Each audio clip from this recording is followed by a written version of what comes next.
On Christmas Eve, I saw my daughter swap my pills and whisper, "This will shut him up forever." I pretended to take them, then collapsed 10 minutes later. What happened next revealed a terrifying contrast between who I trusted and who she'd become. Before continuing, subscribe to the channel and write in the comments what time it is in your region right now. The hallway mirror caught it all. I was reaching for the linen closet when I saw her reflection, my daughter Brooke, standing in my bedroom with my pill bottle in one hand and her phone pressed to her ear with the other. She was smiling, not the warm smile I remembered from her childhood, but something cold and calculated. "This will shut him up forever," she said into the phone, her voice light, almost cheerful. "Week, maybe 2 without the meds, and his heart won't hold up." My hand froze on the closet door. Through the mirror, I watched her dump my metoprolol tablets, the small orange pills that kept my heart rhythm stable, into her palm. Then she pulled out a different bottle from her purse. White tablets. She replaced mine with those, one by one, working quickly and efficiently. 35 years in pharmaceutical quality control taught me to spot a substitution from across a room. Those white tablets weren't medication, they were nothing. Candy, maybe. Sugar pills from some health store. My daughter was trying to kill me. The thought arrived in my mind with strange clarity, like a diagnosis I was reading on someone else's chart. Brooke Fisher Sullivan, age 38, attempting to murder her father on Christmas Eve. Motive, financial. Prognosis, she doesn't know he's watching. I stepped back silently, my heart hammering, not from the absence of medication, but from pure rage, the kind of rage that makes your vision sharp and your thoughts crystalline. I'd taken my real pills that morning from my workshop stash. I had maybe 14 more doses hidden down there. Enough time to figure this out. "Love you too," Brooke cooed into the phone before hanging up. She returned the bottle to my nightstand, positioning it exactly where it had been, then walked out of my bedroom wearing a bright smile. I gave her 10 seconds, then emerged from the hallway. "There you are, Dad," she kissed my cheek, the same cheek she'd kissed 1,000 times before. "Dinner's almost ready. Kyle's setting the table." Kyle Sullivan, my son-in-law for 9 years, appeared from the kitchen. 41 years old, expensive watch, cheap smile. "Hey, Frank, Merry Christmas Eve." "Merry Christmas," I replied, forcing warmth into my voice. Easy enough. I'd spent decades maintaining professional composure in meetings where millions of dollars were at stake. This was just another performance. Their son Ben, 19 and gangly, slouched on my couch scrolling through his phone. My grandson, was he part of this too? "Ben, come help set the table," Brooke called. We gathered around my dining room table, the same table where Brooke had done her homework 25 years ago. Kyle poured wine. Brooke served the roast chicken she'd brought over. Ben picked at his food. Everything looked normal.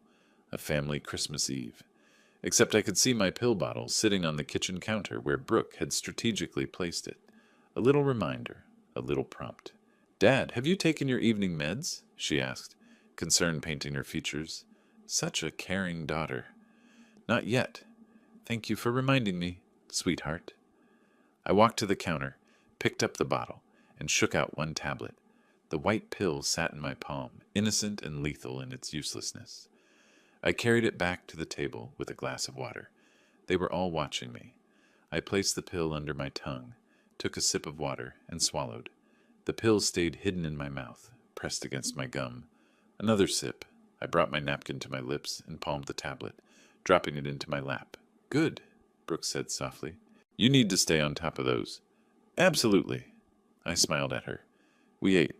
Kyle talked about some commercial real estate deal. Brooke complained about her marketing manager. Ben said nothing. I nodded and smiled and counted the minutes. 10 minutes after my fake pill, I let my fork clatter to my plate. "Dad?" Brooke's voice sharpened.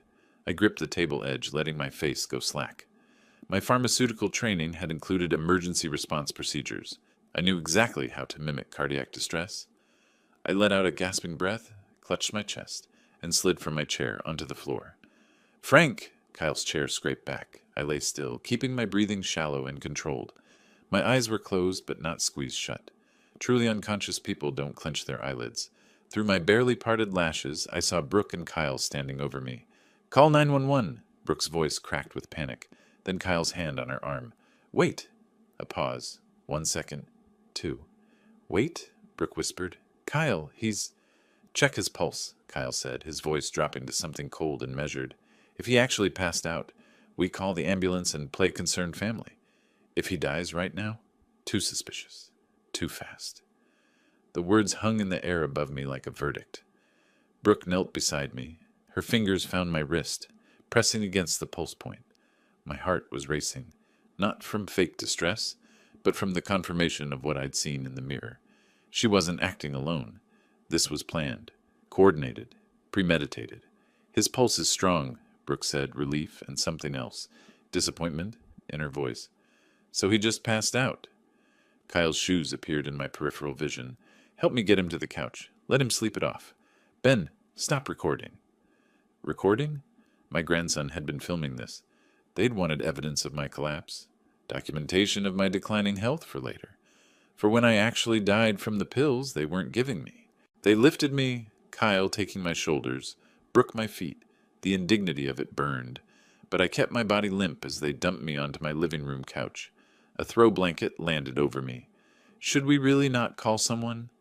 Ben's voice, uncertain and young. He's fine, Kyle snapped. Just stressed. Old people pass out sometimes. I heard them move away toward the kitchen.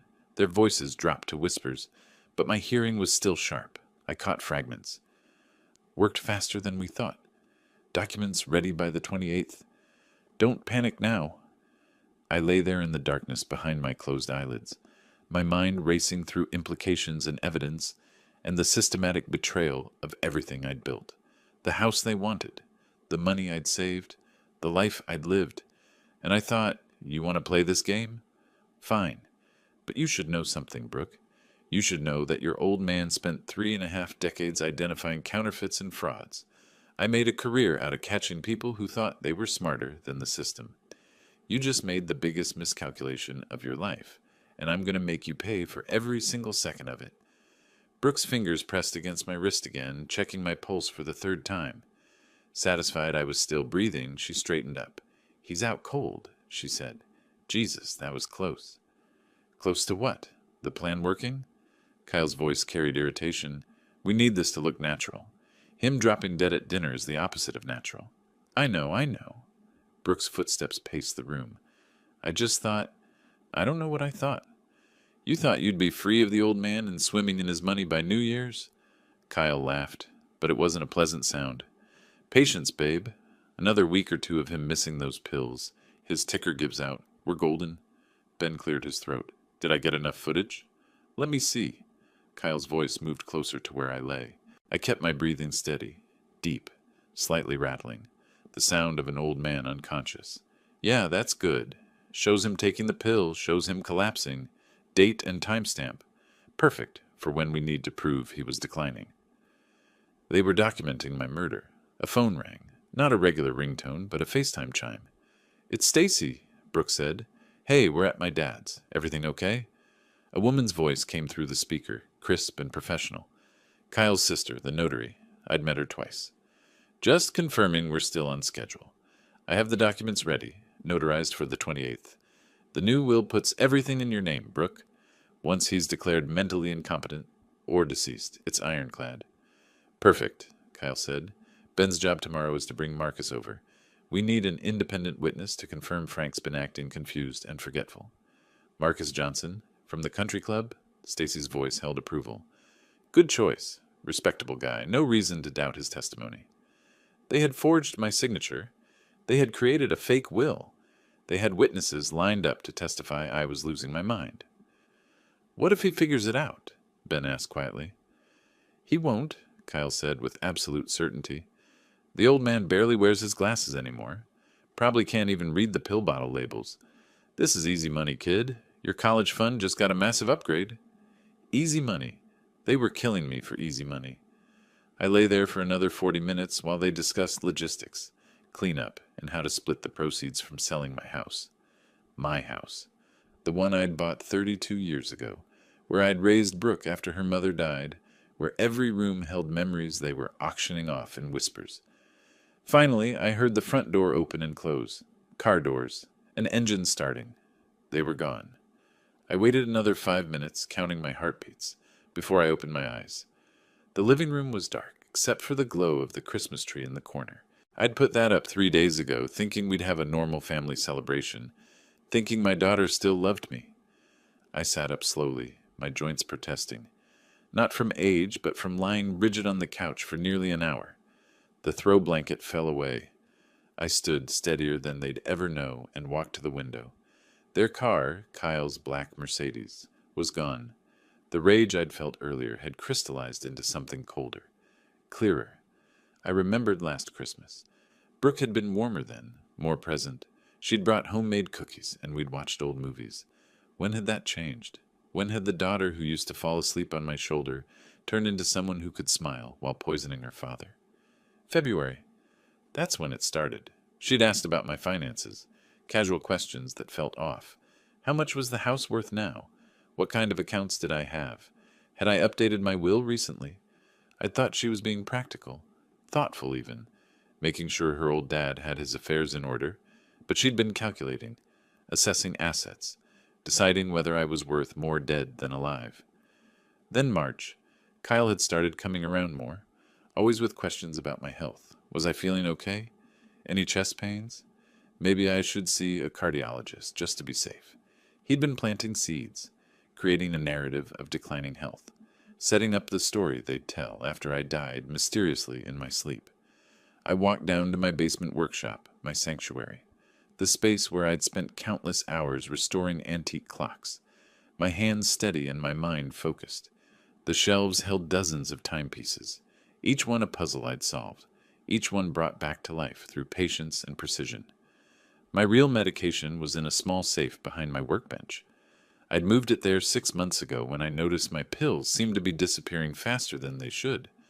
At the time, I thought I was being paranoid. Forgetful, maybe. Now I knew better. I opened the safe and took out my actual metoprolol bottle. 14 doses left. I swallowed one with water from the basement sink, feeling the tablet go down properly this time. Then I pulled out my old contact notebook. Actual paper, because I'd never trusted keeping everything digital. The pages were worn, the entries written in my careful handwriting. Names and numbers accumulated over 35 years in the pharmaceutical industry. I flipped to the R section and found what I was looking for. Sharon Reeves, private investigator. We'd worked together on a case years ago when someone was counterfeiting prescription drugs in our supply chain. She'd been thorough, discreet, and absolutely relentless in tracking down the truth. I checked my watch. 11:15 p.m. Late, but not too late for this. I dialed her number. It rang 3 times before a professional voice answered, Reeves Investigations. Sharon, this is Franklin Fisher. I don't know if you remember me, but... Frank, of course I remember. What's wrong? Something in my voice must have given me away. I need your help, I said, and found that my hands were shaking. The rage was still there, but underneath it was something else. Grief, maybe. The death of the daughter I thought I had. Tomorrow. It's an urgent family matter. I can meet you at 9. My office, 1200 Southwest 6th Avenue, Suite 405. Thank you. Frank? Her voice softened slightly. Whatever it is, we'll handle it, I promise. I hung up and stood in my workshop, surrounded by the ticking of a dozen restored clocks, each one keeping perfect time, each mechanism working exactly as designed. They thought I was a weak old man ready to be wound down and discarded. They were about to learn what I'd spent my entire career doing, identifying fraud, documenting evidence, and dismantling schemes built on lies. The clocks ticked on around me, marking seconds into minutes into hours. Time was on my side now. I had 14 doses of medication. I had Sharon Reeves, and I had something my daughter and her husband didn't have. I had the truth. And in the end, the truth is what destroys you. Sharon Reeves' office on the 5th floor of 1200 Southwest 6th Avenue was exactly what I expected. Functional, professional, and reassuringly ordinary.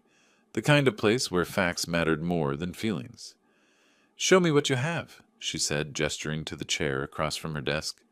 I pulled the pill bottle from my coat pocket and set it on her desk. The orange prescription container looked innocent enough, but inside were those white tablets, sugar pills masquerading as life-saving medication. Sharon picked up the bottle. tilted it toward the light, then opened it and shook one tablet into her palm. She examined it for a moment before looking up at me. When did you discover the substitution? Christmas Eve. I saw my daughter Brooke make the switch through a hallway mirror. And you're certain these aren't your prescribed metoprolol? I spent 35 years in pharmaceutical quality control. I can identify a counterfeit from across a room. She nodded slowly, returning the tablet to the bottle. Tell me everything? So I did. The whole sordid story, the phone conversation I'd overheard, the fake collapse, the 40 minutes lying on my couch while they discussed dividing up my estate, like vultures picking over a corpse. Sharon listened without interrupting, taking notes in a small leather notebook. When I finished, she leaned back in her chair. This is attempted murder, Mr. Fisher. You understand that? Frank? And yes, I understand exactly what it is. We need documentation, solid, irrefutable evidence that will hold up in court. She tapped her pen against the notebook. Here's what I propose. We install surveillance cameras in your home. It's your property, so it's completely legal. We record their conversations, document their actions, build a case that's airtight. How much? Initial installation and the first week of monitoring will be $3,500.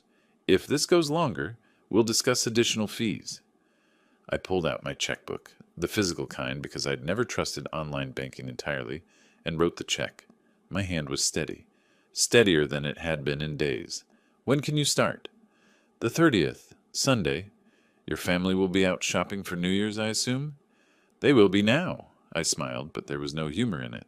I'll make sure of it. The next 2 days were a performance worthy of an award. I shuffled when I walked. I forgot words mid-sentence. I stared at the television with blank confusion, as if I couldn't quite remember how the remote worked. Brooke and Kyle watched me with satisfaction, poorly concealed behind expressions of concern. Dad, are you feeling okay? Brooke asked on the morning of the 30th, her voice dripping with false worry. I blinked at her slowly, as if focusing was difficult. Yes, just tired. You should rest more. We're going to head out for a few hours. New Year's shopping, you know how it is. Will you be all right, here alone? Of course. I'll just watch some television. The moment their car pulled out of the driveway, Sharon arrived in an unmarked van. She worked quickly and efficiently, installing 4 micro cameras in strategic locations. One behind the living room bookshelf, angled to capture conversations on the couch. One above the kitchen cabinets, hidden in a decorative basket. One in my study, tucked behind a picture frame on the shelf. And one in the hallway near my bedroom, disguised as a smoke detector. These are motion-activated and sound-activated, Sharon explained as she worked. They'll record everything and upload to a secure cloud server. Even if they find the cameras and destroy them, we'll have the footage. They're smarter than I gave them credit for, I said, watching her calibrate the hallway camera. I need to be careful. You need to be patient. She climbed down from the stepladder. Let them talk. Let them plan. Let them incriminate themselves with their own words. After she left, I practiced my role again, the confused old man slowly deteriorating. It wasn't difficult. I just had to imagine what they wanted to see and give it to them. When they returned laden with shopping bags, I was sitting in my recliner, staring at a nature documentary I'd rewound to the beginning 3 times. Dad? Brooke set her bags down. Have you been watching this the whole time? What? Oh, the penguins. Yes. I smiled vaguely. They're very determined creatures. Kyle smirked. I saw it from the corner of my eye. That little upturn of his mouth that said everything about what he thought of me. That I was pathetic. Forgettable. Already gone. He had no idea he was being recorded. On January 2nd, I set my trap. Sharon had opened a savings account in my name. Completely legal, completely empty except for the minimum balance. But on paper, with the right letterhead and account numbers, it looked legitimate. It looked like I had $430,000 tucked away that no one knew about. I left the bank statement on my study desk, positioned just so. Then I announced I was taking a nap and shuffled off to my bedroom. Through the crack in my door, I watched Brooke enter my study. She glanced toward my bedroom, listening for any sound of movement, then picked up the statement. Her eyes widened. She pulled out her phone and photographed the document, her hands shaking slightly. The camera above the picture frame captured everything. That evening I lay in bed, listening through the wall, as Brooke and Kyle talked in the guest room they'd been staying in more and more frequently. 430,000, Brooke hissed. He has another 430,000, and he never told me. Calm down, Kyle said. This is good news. More money for us. But why would he hide it? Unless he doesn't trust... He's old. He's paranoid. Probably forgot he even told you about the other accounts. Kyle's voice was smooth, convincing. This changes nothing except the final number. We stick to the plan. Later that night, they called Stacy on FaceTime. I couldn't hear the conversation, but I didn't need to. The cameras would catch every word. 3 days later, I sat across from Douglas Hampton in his 9th-floor office with floor-to-ceiling windows overlooking downtown Portland. He was 61, gray-haired, and had the kind of face that had seen too many betrayals to be surprised by another one. I knew your wife, he said, studying the tablet Sharon had provided with the surveillance footage. Catherine was a remarkable woman. I'm sorry for what you're going through. Just tell me if it's enough. He watched the video from January 2nd, Brooke photographing the bank statement, the phone call with Stacy discussing the additional assets, Kyle's comment about sticking to the plan. Then he watched the Christmas Eve footage from my security system, which had captured their arrival and the beginning of their conspiracy. It's attempted murder, Douglas said finally. Clear premeditation. The substituted pills, the forged will. Stacy mentioned the plan to document your supposed incompetence. This is conspiracy to commit murder with aggravating factors. But we need more. We need them to explicitly discuss their intent. We need documentation of the forged documents. We need them to hang themselves with their own words, so thoroughly that no defense attorney can argue coincidence or misunderstanding. He looked at me over his reading glasses. Can you continue the act? Can you keep playing the declining old man while they tighten the noose around their own necks?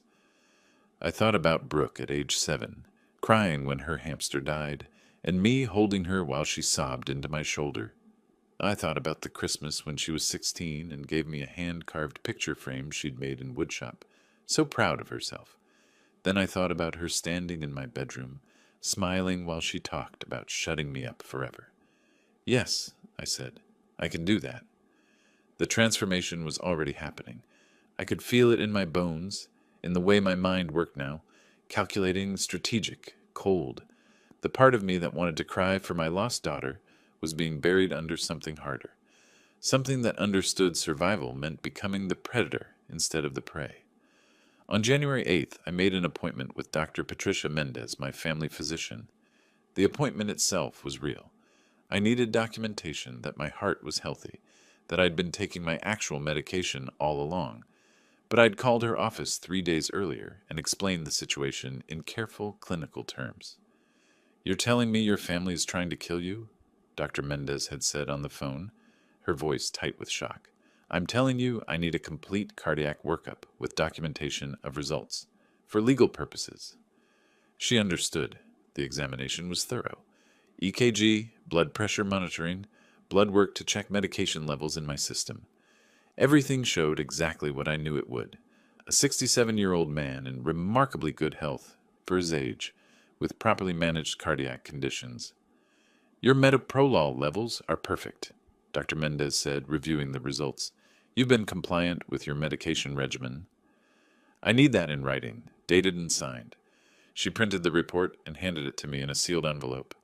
Frank, if someone is actually trying to harm you, it's being handled, but thank you. At home, Brooke was cooking dinner, or rather preparing what she called dinner, a small grilled chicken breast with steamed vegetables and no seasoning. No butter, no oil, barely enough to sustain a child, let alone a grown man. Heart healthy, she announced brightly when I shuffled into the kitchen. The doctor said you need to watch your diet, remember? I'd never told her any doctor said that. She was inventing advice from imaginary medical professionals to justify slowly starving me. That's very thoughtful, I said, letting my hand tremble slightly as I reached for the plate. Kyle appeared in the doorway. Hey, Frank, we need to talk about something. Here it comes, I thought. Sharon had warned me they'd push for financial control soon. Sure, Kyle. What is it? Your finances. Bills, accounts, that kind of thing. He leaned against the counter, trying to look casual. If something happens to you, if you get sicker, it would help if Brooke had legal authority to manage things. Power of attorney. Simple paperwork. I let confusion cross my face. Power of... I don't know. That sounds complicated. It's not. It's just a safety measure. His smile was pure, practiced charm. We want to help you, Frank. We want to make sure everything's taken care of. I need to think about it. Something flickered in Kyle's eyes. Frustration, maybe. Impatience. Sure, take your time. But you should probably decide soon. That night, the cameras caught their conversation in the living room. I was supposedly asleep, but I lay in my bed with my door cracked, listening to the audio feed Sharon had given me access to on my phone. He's stalling, Kyle said. Maybe he suspects something. Brooke's voice was tight with anxiety. Impossible. Look at him. He can barely remember what day it is. He's just stubborn. Then we move to Plan B. That was Stacy's voice, tinny through the phone speaker. If he won't give you financial control and he's not dying fast enough, we restrict his food intake even more. Claim it's doctor's orders. His body will weaken. The heart will follow. What if investigators question it later? Brooke asked. They won't. Old people die from heart failure every day, especially old people with pre-existing conditions who refuse to follow their prescribed medication regimen. Except I was following my prescribed regimen, just not the sugar pills they thought I was taking. On January 15th, the cameras captured the most damning conversation yet. Brooke and Kyle thought I was at a doctor's appointment. I'd told them I was going, but I'd canceled it and was actually in my workshop, monitoring the live feed on my laptop. If he holds out past February, I'm going to lose my mind, Brooke said, pacing the living room. We owe $127,000 in debt. Collectors are calling every day. The credit cards are maxed. I know. Kyle grabbed her shoulders. But we can't rush this. It has to look natural. How is him starving to death natural? Heart patients are supposed to restrict their diet. We'll say he was following his cardiologist's orders. We'll say he became paranoid about eating too much. We'll make it sound like he did this to himself. The camera caught every word. Every calculated murderous word. On January 18th, I signed their fake power of attorney. Sharon had prepared it, a document that looked official but had no legal standing whatsoever. Stacy notarized it with her official seal, not knowing Sharon was parked across the street, photographing the entire transaction through a telephoto lens. There you go, Dad, Brooke said, her smile bright and empty. Now we can help you with everything. Thank you, sweetheart. I smiled back, playing the grateful, confused old man. Inside, I was counting the days until I'd watch her face when she realized exactly how thoroughly she'd destroyed her own life. By January 20th, Sharon's server held 47 hours of footage, discussions of my death, plans to forge documents, calculations of how to split the money, Stacy's legal advice on avoiding detection, Ben's reluctant participation, coerced by his father's threats. That evening I sat in my workshop, headphones on, reviewing the most recent recordings. Brooke's voice came through clearly. If he stretches this out another month, I'll go insane. These debts are eating us alive. I paused the playback and sat in the silence of my workshop, surrounded by the ticking of antique clocks I'd restored over the years. Each one had been broken when I found it. Each one had seemed beyond repair. But with patience, with the right tools, with careful attention to every tiny mechanism, I'd brought them back to life. I understood then, with perfect clarity, what needed to happen next. They thought they were hunting me. They thought I was the helpless prey, stumbling toward the inevitable. They were wrong. I was the one who'd been setting traps since Christmas Eve. I was the one who'd been documenting every crime, every conspiracy, every whispered plan to end my life. And when the moment came, when I had every piece of evidence I needed, I would watch them realize that the old man they'd underestimated had been 3 steps ahead the entire time. The clocks ticked around me, marking time with mechanical precision. Time was all I needed, and I had plenty of it. The cameras had been recording for 3 weeks when Ben found the first one. I was in my workshop when my phone buzzed with Sharon's emergency alert. The motion sensors had detected unusual activity in the living room. Someone was examining the picture frame where we'd hidden one of the cameras. I pulled up the live feed on my laptop just in time to see Ben, my 19-year-old grandson lifting the frame and peering behind it. His face filled the screen as he spotted the tiny lens. "Mom! Dad!" His voice carried through the house. "You need to see this." Within seconds, Brooke and Kyle appeared. I watched them crowd around Ben, staring at the camera he'd exposed. "He's recording us?" Kyle's face went red. "That sneaky old bastard!" "Calm down." Brooke grabbed his arm, but her voice was tight with panic. "Maybe it's old. Maybe he doesn't even know it's there." "Check the house," Kyle ordered. "All of it, now." I minimized the laptop screen and climbed the stairs slowly, making sure my footsteps announced my arrival. When I entered the living room, they were standing in a tight cluster, the picture frame disassembled on the coffee table. "Dad!" Brooke's voice was too bright, too sharp. "We found something interesting." I let confusion cross my face. "What's that, sweetheart?" Kyle stepped forward, holding up the camera. "This. Care to explain why you're spying on your own family?" I studied it like I'd never seen it before, then shook my head slowly. "Camera? I don't... Oh!" I touched my forehead. I remember now, last winter. There were break-ins in the neighborhood. 4 houses on this block alone. I had a security company install cameras. "Last winter?" Brooke's eyes narrowed. "February, I think, or March. The Hendersons next door got robbed in January." All true. The Hendersons had been robbed. I just hadn't installed cameras back then. I forgot all about them. Kyle's jaw worked. He wanted to argue, to accuse, but he had nothing concrete. "Where are the recordings?" "Recordings?" I blinked at him. "I don't know. The company handles all that. Or maybe there aren't any. I can't remember if I kept paying for the service." It was beautiful, watching them try to decide if I was genuinely confused or playing them. The truth was somewhere in between. I was neither as incompetent as I pretended, nor as oblivious as they hoped. "We're going to check the rest of the house," Kyle said flatly. "Of course. Make yourselves at home." I shuffled to my recliner and picked up the remote, fumbling with the buttons. They found 2 more cameras over the next hour, the ones in the kitchen and my study. They didn't find the 4th one in the hallway, which Sharon had hidden inside an actual smoke detector she'd replaced.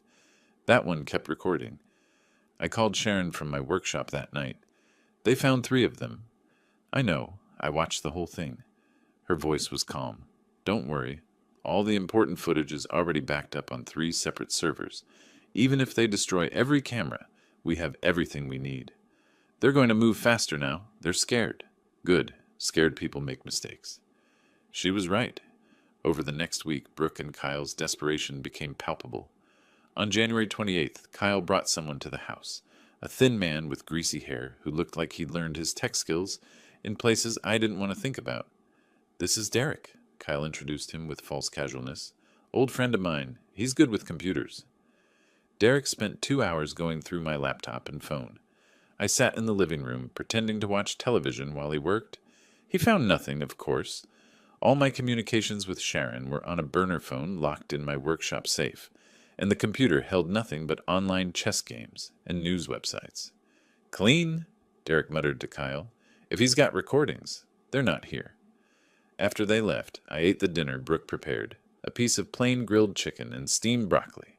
No butter, no salt. Barely 300 calories total. "Heart healthy," she announced cheerfully. I was losing weight rapidly now, 6 pounds in 7 days. My pants hung loose, and my shirts looked like they belonged to someone larger. But it was worth it. Every pound I lost was another piece of evidence that they were starving me. On February 3rd, Brooke launched her new strategy. She started cooking for me 3 times a day, small portions of bland food, always delivered with a smile and a story about how Dr. Patel recommended this specific diet. Dr. Patel had recommended no such thing. She'd prescribed a normal cardiac diet with reasonable portions. But Brooke's version was designed to weaken me, to make my body give out before my will did. I ate what she gave me. Then, late at night, I supplemented with protein bars and nuts from my workshop stash. Enough to keep from actually collapsing, not enough to stop the visible weight loss that satisfied their murderous timeline. A week later, Sharon called with an update. 47 hours of recorded conversations. Discussions of the fake will, the forged power of attorney, their financial motives, specific mentions of withholding your medication and food. It's overwhelming evidence. Is it enough for court? I showed Douglas the highlights. He says it's enough to convict on attempted murder charges. She paused. But he wants one more piece. The final confirmation, them explicitly stating their plan to kill you and divide the assets. Get that on recording, and there's no defense attorney alive who can save them. Then I'll get it. Frank, you need to be careful. They're getting desperate. I looked at my reflection in the workshop mirror. Gaunt face, hollow cheeks, skin pale from weeks of indoor confinement. I looked like exactly what they wanted. A dying old man, too weak to fight back. Don't worry, I said. I know exactly what I'm doing. February 12th. Breakfast. I'd planned this moment for weeks. Brooke was scrambling eggs. 1 egg, no butter, no cheese. Kyle sat at the table scrolling through his phone. Ben was still asleep upstairs. I sat down, picked up my fork, and let it fall from my fingers. It clattered against the plate. Sorry, I mumbled. Hands are shaky this morning. Then I clutched my chest. It wasn't hard to fake. I just remembered Christmas Eve. Remembered that moment when I'd realized my own daughter wanted me dead. The pain was real enough. I gasped, grabbed the table edge, and let myself slide from the chair. The floor hit hard. I lay there, eyes wide, breathing in short gasps. This time I didn't close my eyes. Cardiac patients often stay conscious during the initial stages of an event. Frank! Brooke's scream was genuine panic. She dropped beside me, her hands on my face. Kyle, call 911. For a moment, just a moment, I saw real fear in her eyes. Fear that I was actually dying before they'd secured the forged documents. Fear that I'd die too soon and the death would look suspicious. Not fear for me. Fear for her plan. The ambulance arrived within 8 minutes. The EMTs loaded me onto a stretcher while Brooke held my hand and cried. Kyle followed in his car, his expression grim. At the hospital, I was taken to the ER where Dr. James Rodriguez was waiting.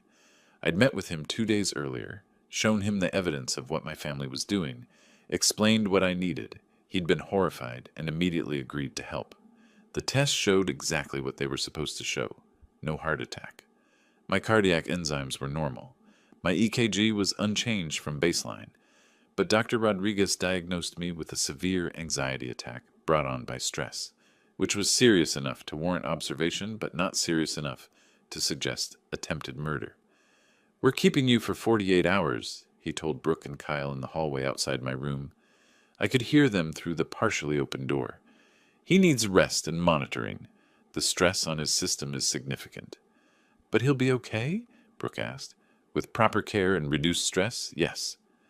I lay in the hospital bed, tubes running from my arm to an IV drip, monitoring wires attached to my chest. Through half-closed eyes, I watched Brooke sit beside my bed. She thought I was sleeping. She pulled out her phone and took a photo of the IV, the monitors, my pale face against white pillows. Building her narrative. Look how sick he is. Look how much we care. On February 14th, Valentine's Day, I executed the next phase. While Brooke was in the cafeteria getting coffee, I placed the bank statement on my bedside table. The same fake document about the $430,000 account. Just visible under a magazine like I'd been reviewing my finances and got tired. Brooke returned with 2 coffees and a muffin. She set them down, glanced at me, still sleeping, and her eyes landed on the paper. I watched through my lashes as she picked it up, her hand trembling slightly. She read it once, twice, then pulled out her phone and photographed it. Her face had gone white, then flushed red. After she left, I heard her in the hallway, her voice tight and excited on the phone with Kyle. He has more. Another $430,000.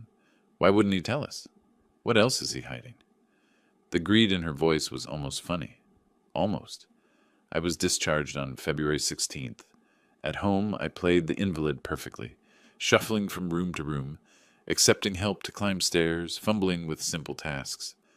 Brooke was solicitous to the point of parody, fluffing my pillows, bringing me meals, checking my medication. The medication she'd replaced with sugar pills for the 3rd time. On February 20th, Sharon sent me a text. Coffee shop, Main and Oak. They're there now. I pulled up the live feed she sent. Video from her phone, hidden in her purse, on the table beside her. Kyle and Stacy sat across from each other, voices low but clear on Sharon's directional microphone. If he dies now, we're clear, Stacy was saying. She looked nervous, her perfectly manicured nails tapping against her coffee cup. All the documents are in place. The will is notarized. Everything looks legal. Then we move this week, Kyle said. Brooke stops giving him the real pills entirely. No more supplements, no more real medication. His heart can't hold up much longer under this stress. Sharon's camera captured every word, every gesture, every incriminating statement. 5 days later, February 25th, I confronted Brooke in the kitchen. I'd been waiting for the right moment, the right audience. Kyle was in the living room. The hidden hallway camera, the one they'd never found, was recording. I held up my pill bottle, my hand trembling. Brooke, these pills, they look different again. She turned from the sink, dish towel in hand, and for just a second her mask slipped. I saw cold calculation in her eyes before the concerned daughter expression slid back into place. Dad, that's the new prescription from the pharmacy. The pills are from a different manufacturer. It's the same medication. Are you sure? You're being paranoid. Her voice had an edge now, sharp and impatient. The stress is making you imagine things. I let tears fill my eyes, half genuine, half performance. I'm not crazy. No one said you were crazy. She softened her tone, but it was mechanical, rehearsed. You're just confused. It happens with age, Dad. We understand. The camera caught all of it. Her dismissiveness, my distress, the pills in my shaking hand. 3 days later, February 28th, they gathered in my living room. I was supposedly asleep in my bedroom, but I lay awake, wearing the wireless earbuds Sharon had given me, listening to the audio feed from the baby monitor she'd hidden in my ceiling fan. Brooke, Kyle, and Stacy, all three of them. Final planning session. 2 weeks maximum, Kyle said. Without the meds, minimal food, his heart gives out. When he's gone, Stacy processes the will within 3 days. Ben confirms Grandpa was incompetent these last few months. We sell the house by summer, split $1.2 million 3 ways. What about Ben? Stacy asked. He gets his college paid for. That's his cut. And if anyone questions the death, they won't, Brooke said. Her voice was cold, businesslike. He's 67 with a cardiac history. Old people die. It's what they do. I lay in the darkness, listening to my daughter discuss my death with the same tone she'd used to discuss selling a used car. The baby monitor recorded every word, every calculation, every detail of their plan to murder me and divide my estate. In my workshop, safe was a growing file. Surveillance recordings, financial documents, medical records, witness statements. 47 hours had become 89 hours. The sugar pills Brooke had substituted were in evidence bags. Dr. Mendez's health reports proved I'd been taking real medication all along. Sharon's photographs showed Stacy notarizing forged documents. I had everything, every piece of evidence needed to destroy them. And on March 1st, I would begin delivering justice. March 1st. Douglas Hampton's office. 9th floor. Floor-to-ceiling windows overlooking downtown Portland. 89 hours of video and audio, Douglas said, spreading folders across his conference table. Documentation of pill substitution. Forged legal documents, explicit discussions of murder for financial gain. We have everything. Sharon sat beside me, her laptop open to timestamps and transcripts. The February 28th recording is the crown jewel. They discuss timeline, method, division of assets. It's textbook conspiracy to commit murder. I looked at the evidence, months of my life reduced to folders and files, months of playing a dying man while documenting my would-be killers. Time to strike, I said. 2 days later, I hired Gerald Stone, 58 years old, criminal defense attorney with a specialty in attempted murder cases. His fee was $25,000, paid from my savings account. The real one, not the fake bait Brooke had photographed. I've reviewed the evidence, Gerald said in his office. This is one of the strongest cases I've seen. But we need to be strategic. The family will claim entrapment, manipulation, that you orchestrated everything. I documented criminals committing crimes in my own home. That's not entrapment. That's evidence gathering. He smiled grimly. Exactly what I'll tell the prosecutor. On March 7th, I walked into the kitchen for breakfast and watched Brooke's face change. She was at the stove, scrambling eggs. Real eggs this time, with butter and cheese, now that she thought I was close to death. She turned, saw me, and froze. I wasn't shuffling, wasn't trembling. My color was good, my posture straight. I looked like a healthy 67-year-old man instead of a corpse in waiting. "Dad?" Her voice cracked slightly. "You look better." "I feel better, sweetheart." I sat at the table, movements fluid and controlled. Funny thing about the human body. When you give it actual medication instead of sugar pills, it recovers remarkably well. The color drained from her face like water from a broken glass. Kyle appeared in the doorway. "What did you just say?" I smiled at him. Not a warm smile. Not a kind smile. The smile of a man who's been 3 steps ahead the entire time. I said it's amazing how well I'm doing now that I'm taking my real metoprolol instead of the candy you've been substituting for the past 2 months.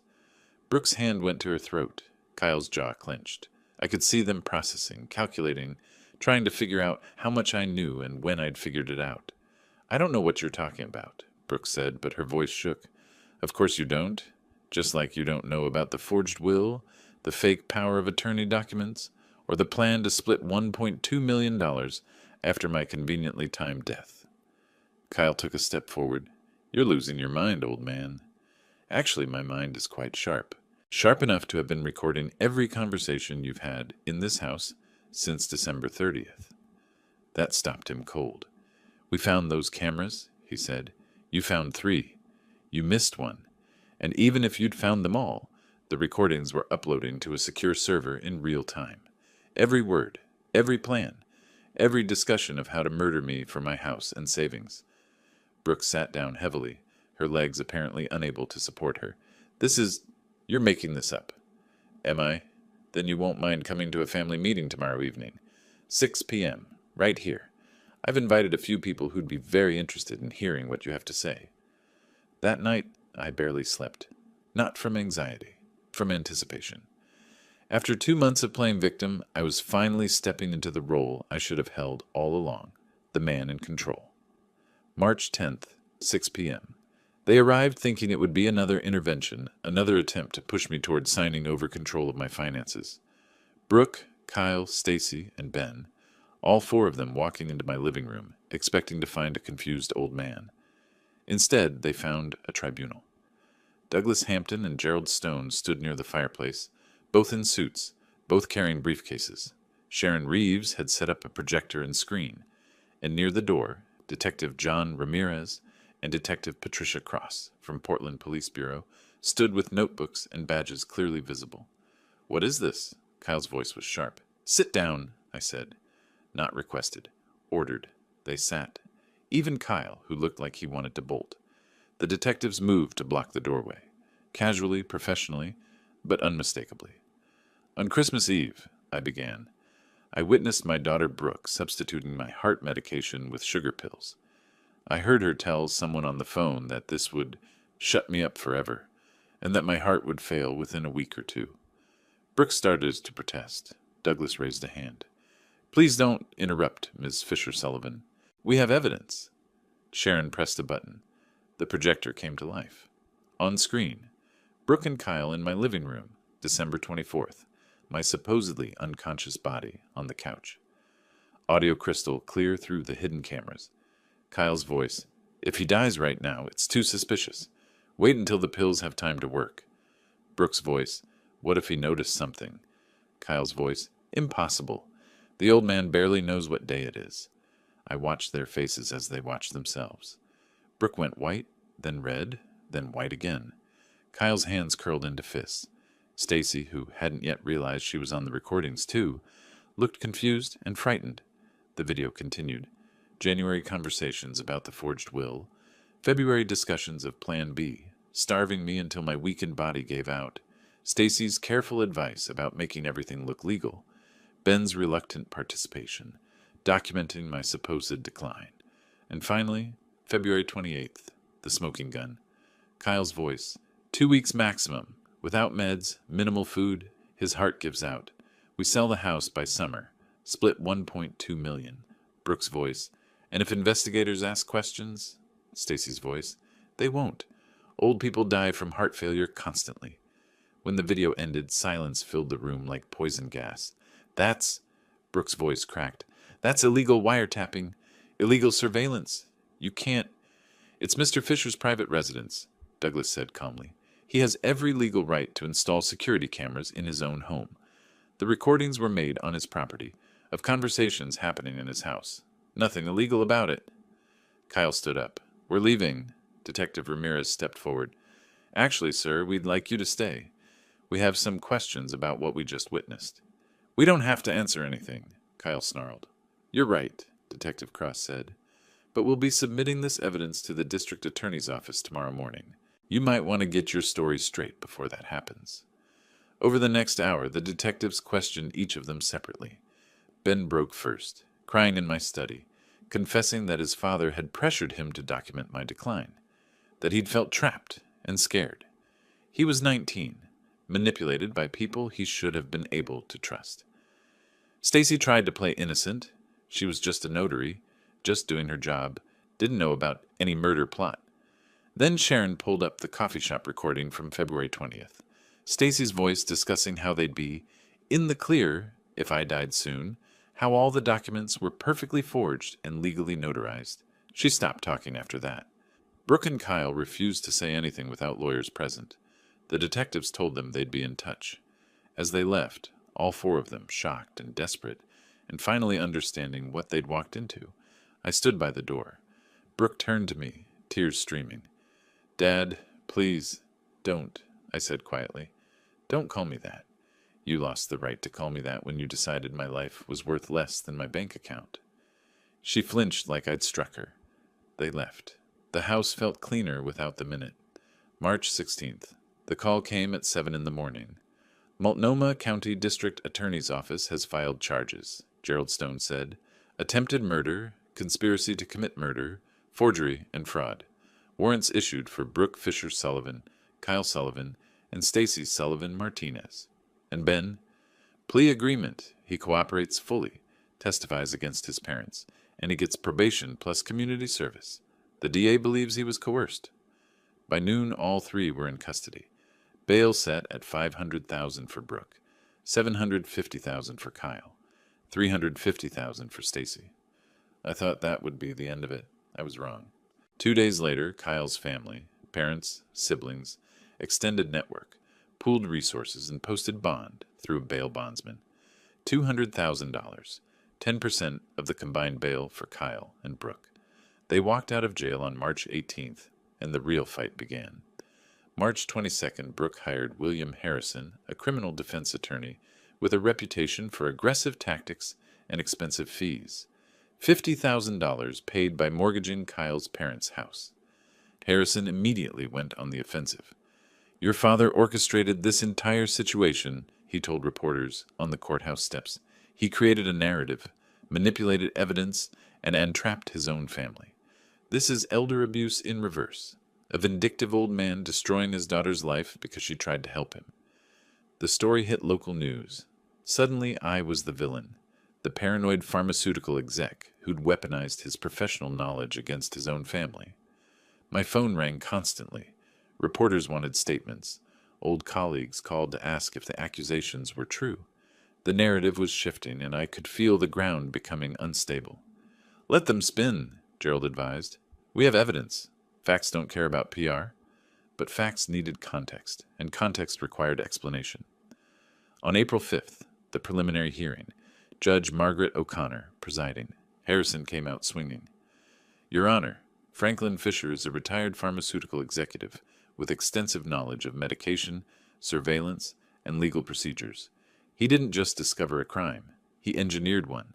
He knew his pills were substituted, but continued to create situations designed to entrap his family into increasingly incriminating statements. Gerald stood. Your Honor, the defense is arguing that Mr. Fisher should have allowed himself to be murdered rather than gather evidence against his killers. He had every right to protect his own life and document criminal activity in his home. The recordings were made without consent, on private property he owns, with equipment he installed, recording people who were actively conspiring to kill him. Harrison produced documents, medical records showing I'd been healthy all along, bank statements for the fake account Sharon had opened, transcripts of my meetings with Sharon and Douglas, where we'd strategized about catching them in the act. "This man created a fiction," Harrison said, "and then filmed his family believing it. That's entrapment." Judge O'Connor studied the evidence. The courtroom was silent except for the scratch of her pen on legal pads. "The question," she finally said, "is whether Mr. Fisher's actions constitute legitimate self-defense and evidence gathering, or whether they cross the line into entrapment and provocation." My heart pounded. For the first time since Christmas Eve, I felt genuine fear. What if she dismissed the charges? What if the judge decided I'd gone too far?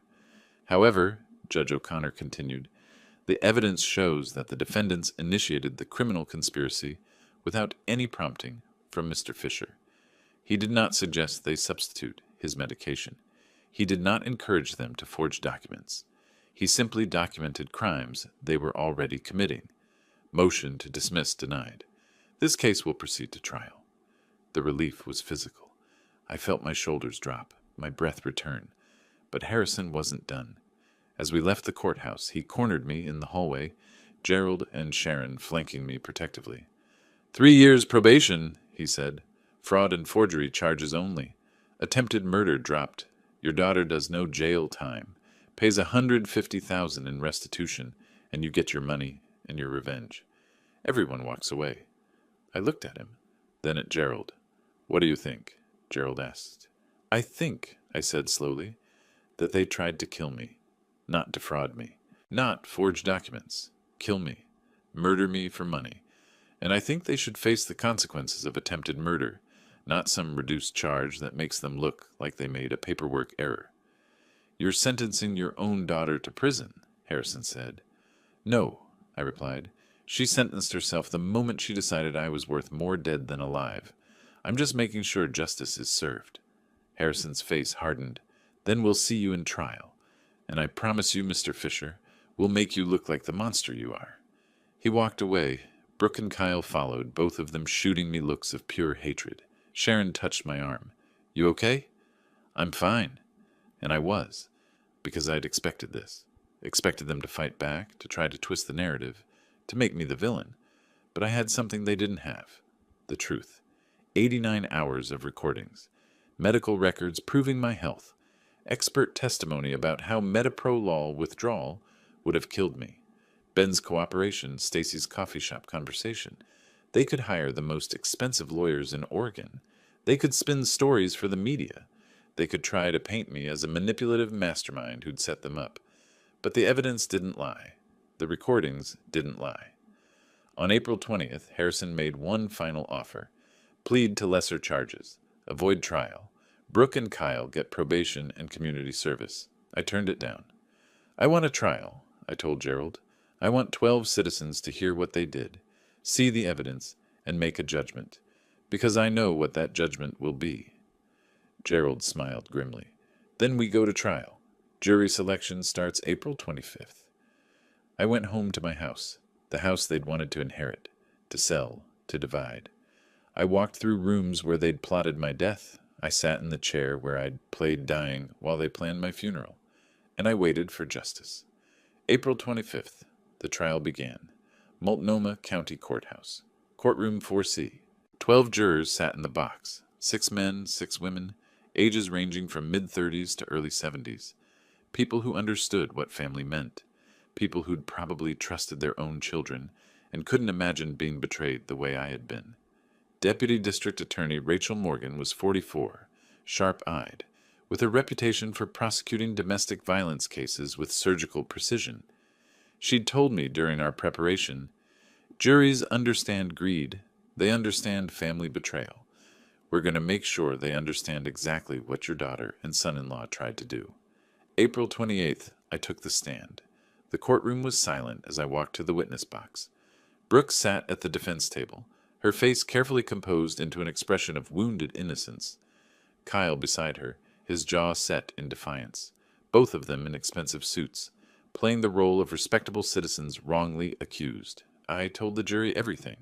The mirror on Christmas Eve, the substituted pills, the 40 minutes on the couch listening to them discuss my death like a business transaction, the cameras, the recordings, the months of documented conspiracy. Rachel presented the evidence methodically. The original pill bottle with sugar tablets, my medical records proving cardiac health, the bank statement for the fake account, Sharon's surveillance footage, the audio recordings of their planning sessions. "Mr. Fisher," Rachel asked, "when you discovered your medication had been replaced, why didn't you immediately call the police?" "Because I needed proof. Without evidence, it would be my word against theirs. A confused old man making accusations against his devoted daughter and son-in-law. Who would believe me?" The jury looked at Brooke. Several faces showed understanding. They'd considered the same question. Then Harrison's cross-examination. He approached with practiced aggression. "Mr. Fisher, you're a retired pharmaceutical executive with extensive knowledge of medications, surveillance techniques, and legal procedures. Isn't it true that you orchestrated this entire scenario?" "I documented a crime in progress. You created a fake bank account specifically to manipulate your family into incriminating conversations." "I created bait to expose their greed. The account was legal and empty. They chose to photograph it, discuss it, and plan how to steal it, after murdering me. You pretended to be unconscious on Christmas Eve to eavesdrop on private conversations.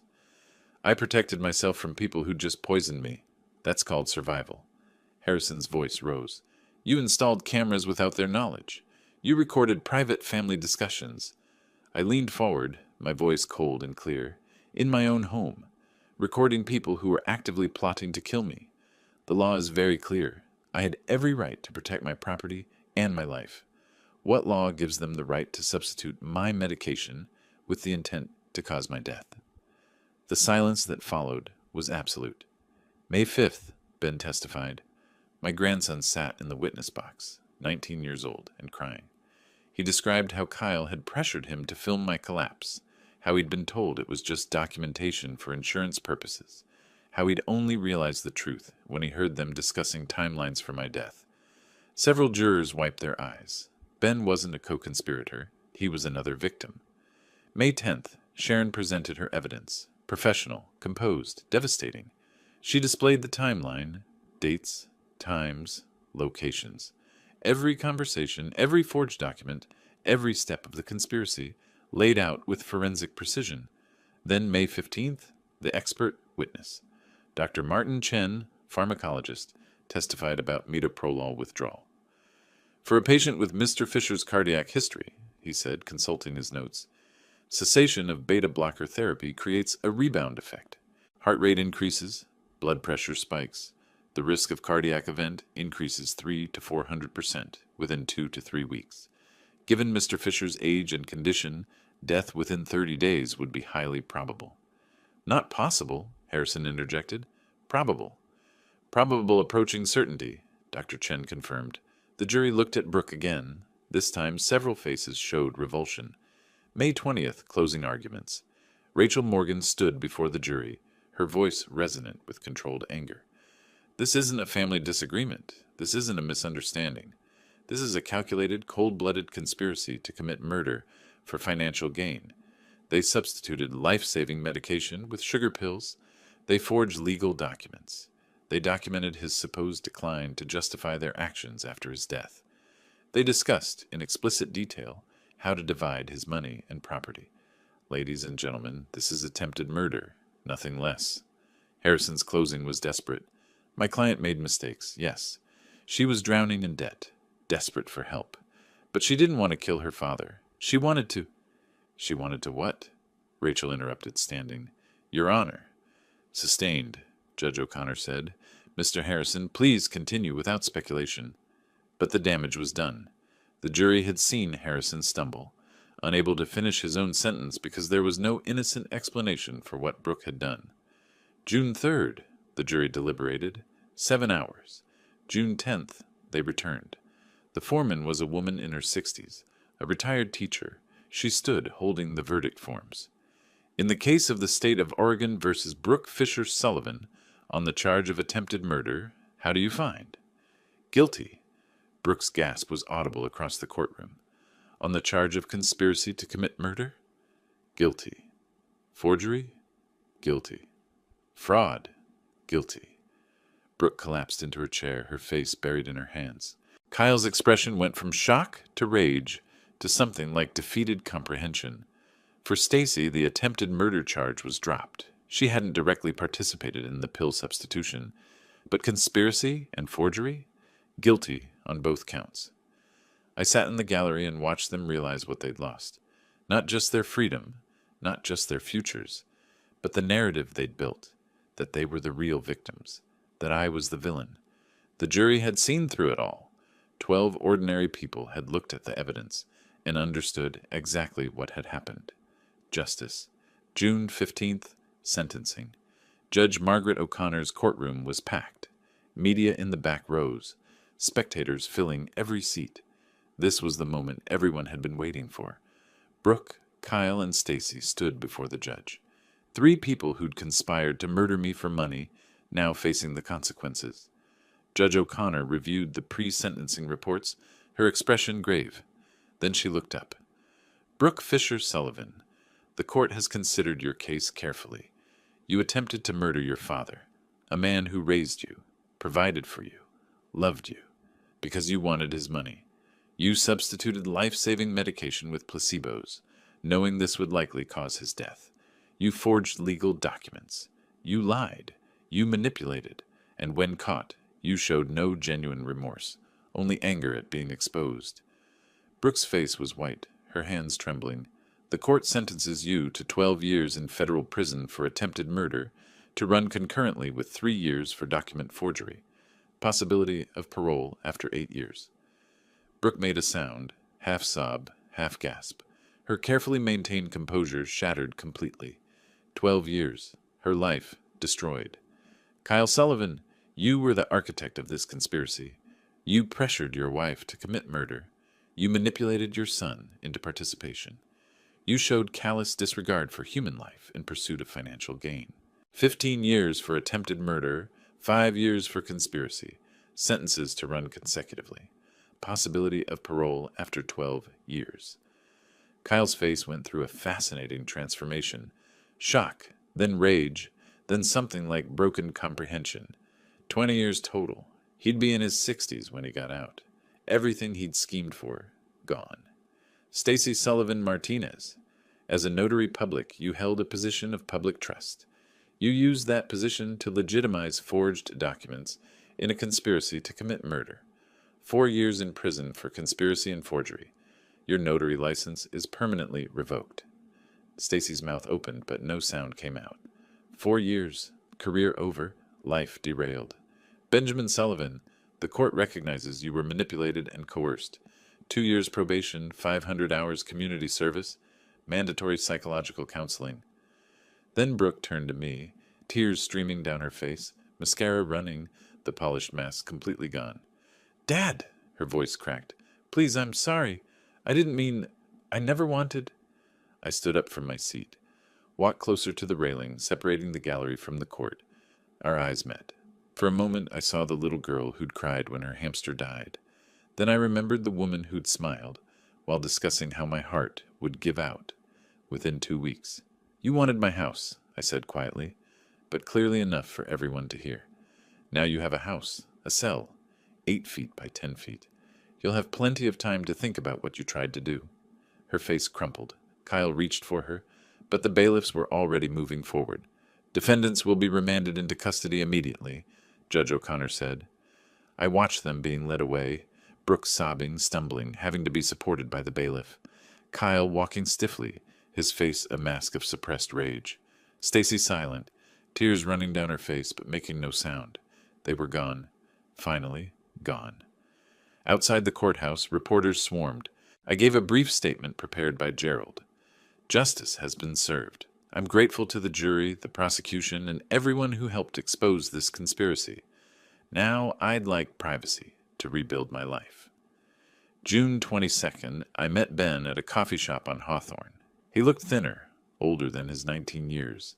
Prison orange had been replaced with jeans and a jacket that hung loose on his frame.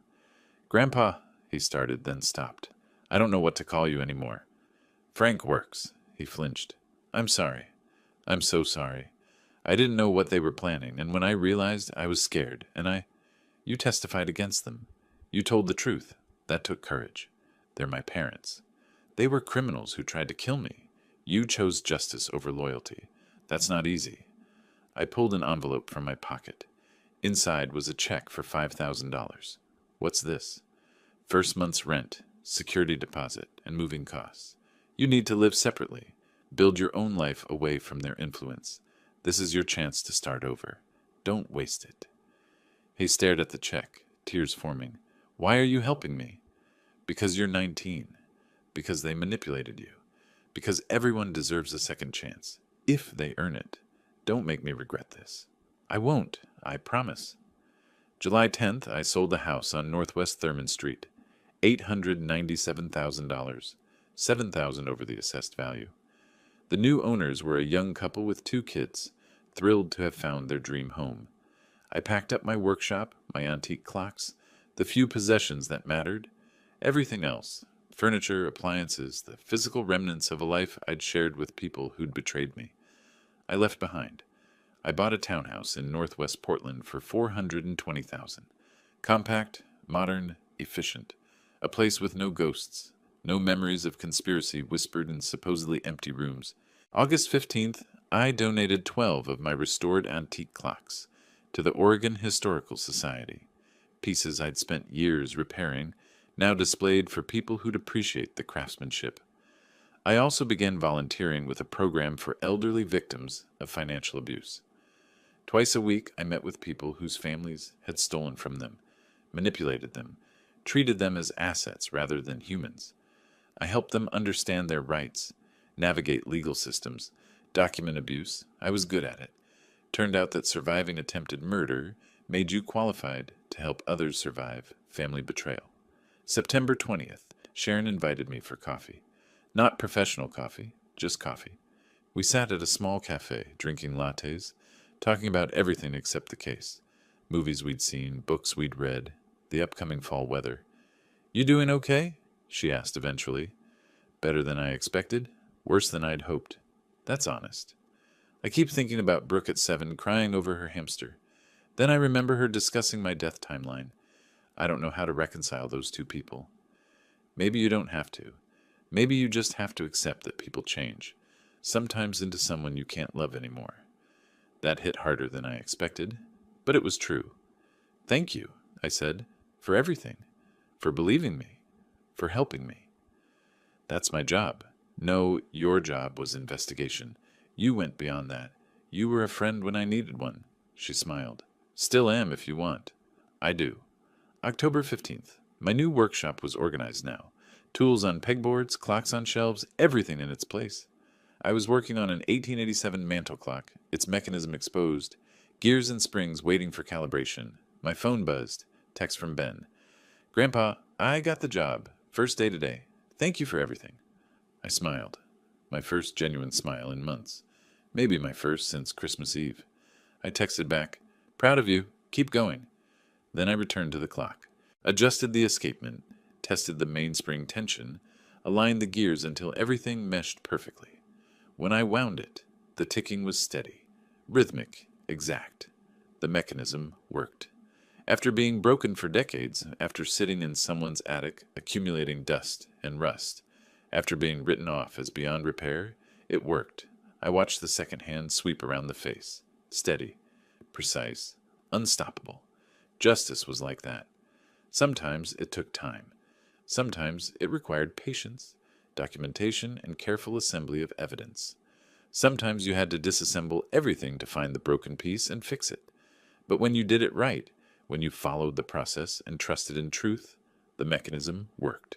Justice moved forward with the same steady precision as a well-maintained clock. Tick, tick, tick. Time doesn't stop for betrayal.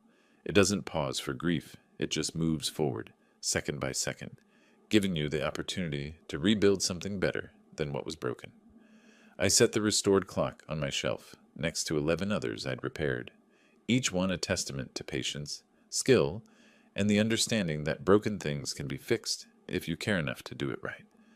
My life was like these clocks now, disassembled, repaired, running again, different than before, but functional, honest, real. The afternoon sun streamed through my workshop window, catching the brass gears of the 1887 clock. It gleamed like gold, like justice, like truth finally acknowledged. I had my house, I had my health, I had my life. They had 12 years, 15 years, 4 years to think about what they'd done. Fair exchange. If you like this story, please like this video, subscribe to the channel, and share your impressions of this story in the comments. To listen to the next story, click on the box on the left. Thank you for watching.